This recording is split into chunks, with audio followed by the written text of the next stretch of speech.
छाया, मैं कुछ दिनों के लिए दूसरे शहर जा रहा हूँ। आकाश, कुछ दिन पहले तो हम यहाँ शिफ्ट हुए हैं और तुम फिर ऐसे अकेले छोड़कर काम से जा रहे हो। अरे तो नया शहर है, घूम आया करना, और मैं कॉल करता रहूंगा। ठीक है, मैं रोकूंगी तो रुकोगे थोड़ी ही।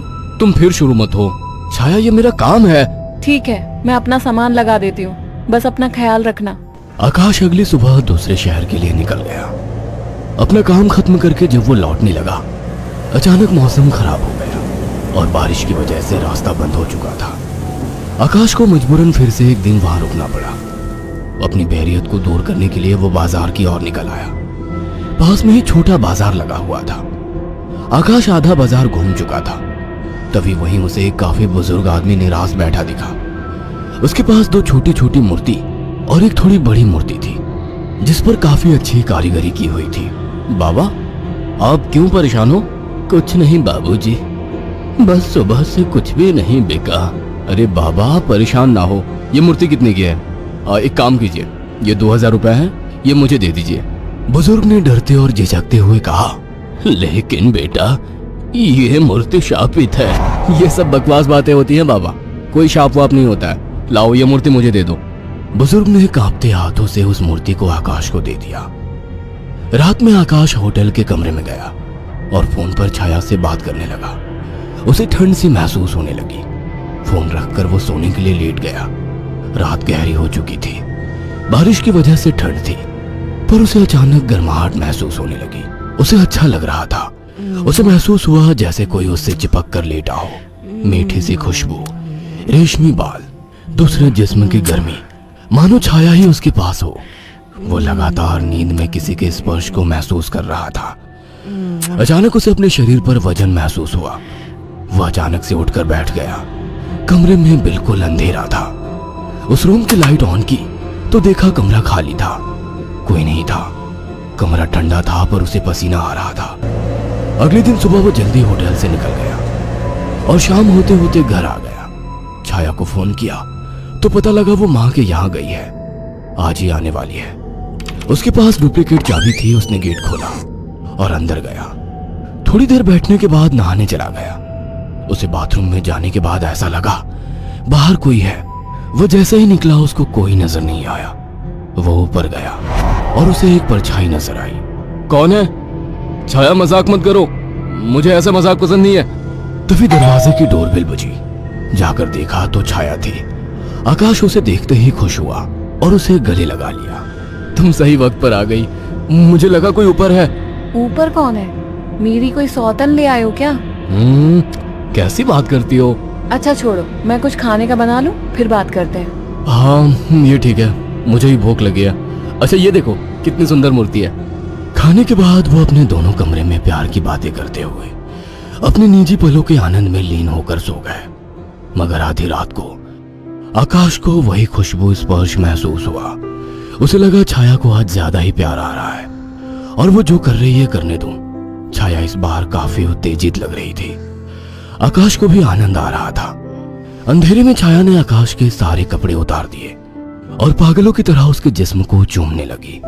आकाश भी पूरी तरह से उत्तेजित हो गया था। छाया की गरम गरम सांसें आकाश को पूरी तरह से पागल बना दे रही थी और वासना का खेल चरम सीमा तक पहुंच गया। कुछ ही पलों का वासना का वेग लंबी लंबी और गहरी सांसों के बीच शांत हो गया। सुबह आकाश ने देखा छाया जाग चुकी थी। छाया चाय लेकर आकाश के पास आ गई। उठो, चाय पी लो। वह चाय के लिए उठा तो छाया बोल उठी, ये मूर्ति लेकर कब से सोने लगे तुम? अरे ये तो साइड में रखी थी, वहां बिस्तर में कैसे आ गई? आ गई होगी। एनीवे, चलो तैयार हो जाओ, ऑफिस जाओगे ना? लाओ, इस मूर्ति को मैं रख देती हूँ। थोड़ी देर बाद छाया कमरे में सफाई करने गई। वो काम में बिजी थी, पर उसे लगा जैसे मूर्ति उसे देख रही है। जैसे उसने मूर्ति की तरफ देखा, मूर्ति अपनी जगह जैसी थी वैसे ही रखी थी। छाया काम खत्म करके कमरे से निकलने को हुई तो अचानक मूर्ति गिर गई। छाया ने पलट के मूर्ति को उठाया। अचानक मूर्ति मुस्कुराई।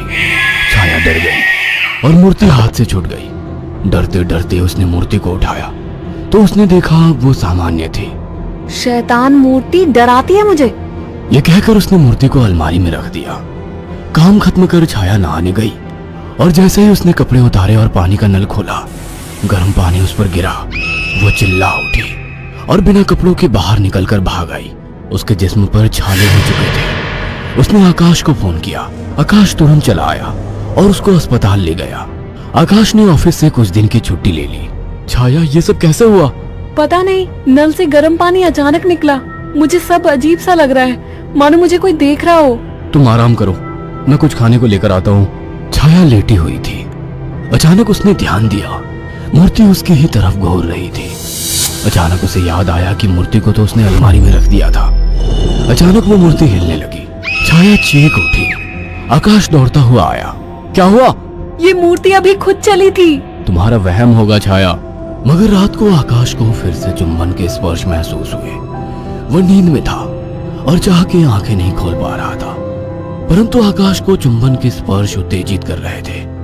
उसके मुंह से आवाजें निकल रही थी। अचानक छाया की आंख खुल गई और उसने जो देखा वह हैरान रह गई। उसने देखा कि एक लड़की काली परछाई के रूप में आकाश के कपड़े खोल रही थी और वो देखते ही चिल्लाने लगी, आकाश, वो काली परछाई! अचानक कमरे के शीशे में चटक सी आवाज आई और शीशा टूट गया। आकाश उठकर बैठ गया। ये शीशा कैसे टूटा? और तुम चिल्लाई क्यों? आकाश, वो कोई काली आत्मा थी। मैंने अभी देखा, वो तुम्हारे साथ संबंध बना रही थी। क्या तुम्हें बिल्कुल पता नहीं लगा? कौन? क्या कह रही हो? मुझे महसूस तो हुआ, पर मुझे लगा तुम हो। पागल हो क्या? ऐसी हालत में मैं संबंध बनाने की सोचूंगी? आकाश, वो एक काली परछाई थी, पर वो एक लड़की थी। तभी मुझे कल रात को जब ये सब महसूस हुआ तो मुझे कुछ अजीब सा लगा था। मुझे ऐसा होटल में महसूस हुआ कि जैसे मेरे पास कोई तो है। और अगले दिन मैं घर आ गया था। तब से जब भी सोता हूँ ऐसा कुछ होता है। मुझे लगता था कि तुम हो। तभी अचानक दोनों का ध्यान मूर्ति पर गया। आकाश ने तुरंत उस मूर्ति को बाहर फेंक दिया। कुछ दिन बाद छाया पानी पीने के लिए उठी। अचानक उसकी नजर फिर से ड्रेसिंग टेबल पर रखी मूर्ति पर पड़ी। अचानक उस मूर्ति ने काली परछाई का रूप धारण कर लिया। छाया अचानक बेहोश हो गई। कुछ देर बाद उसकी आंखें खुली तो उसे सब सपने जैसा लग रहा था। अचानक वो किचन में चली गई। तभी वहां आकाश आ गया। अरे, पहले ठीक तो हो जाती। मैं तो ठीक हूँ। अच्छा। हाँ, आज तो मुझे एक अलग ही सुबह लग रही है। ओके, अब चलो आराम करो। मैंने तुम्हारे लिए कुछ दिन की छुट्टी ली है। अगर ऐसा है तो मुझे खूब प्यार करो।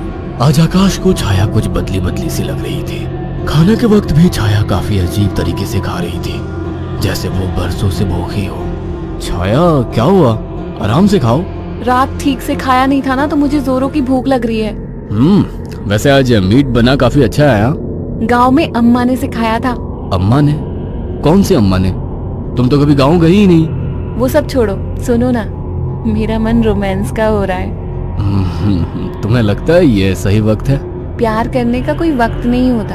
अचानक छाया आकाश से जाकर लिपट गई। उसके जिस्म को चूमने लगी। आकाश ने देखा छाया ने आज साड़ी भी अलग तरीके से बांधी थी। दोनों के बीच संभोग क्रिया होने लगी। दोनों काफी उत्तेजित थे। अचानक आकाश को फिर से छाया में वही खुशबू और स्पर्श महसूस हुआ। छाया आकाश को छोड़ने का नाम तक नहीं ले रही थी। आकाश को महसूस हुआ ये छाया नहीं है। आकाश ने एक झटके से छाया को धक्का दे दिया। रुक क्यों गए? प्यार करो मुझे, रुक क्यों गए? आवाज में भारीपन था। आकाश की आंखें बंद थी, पर जैसे ही उसने आंखें खोली, जिसमें छाया का था लेकिन चेहरा किसी और का था। आकाश ने कांपती आवाज में कहा, मेरी बीवी कहाँ है? छाया के चेहरे के हाव भाव बदलने लगे। उसका चेहरा सफेद और आंखें काली थी। वह गुस्से में बोली, मुझे पसंद नहीं थी वो, मार डाला उसे। अचानक वो एक परछाई में बदल गई। उसने अपने लंबे और पहने दांत आकाश की गर्दन में गाड़ दिए। आकाश एक दिल दहला देने वाली चीख के साथ शांत पड़ गया। कुछ दिनों बाद जब घर से बदबू आने लगी तो पड़ोसियों ने पुलिस को बुलाया तो देखा दोनों की लाश बहुत बुरी तरह से कटी पड़ी है और सड़नी शुरू हो चुकी थी। पुलिस को लाशों के पास से वो मूर्ति मिली थी। अगर आपको हमारी ये कहानी पसंद आई हो तो इसे लाइक और शेयर करना ना भूलें।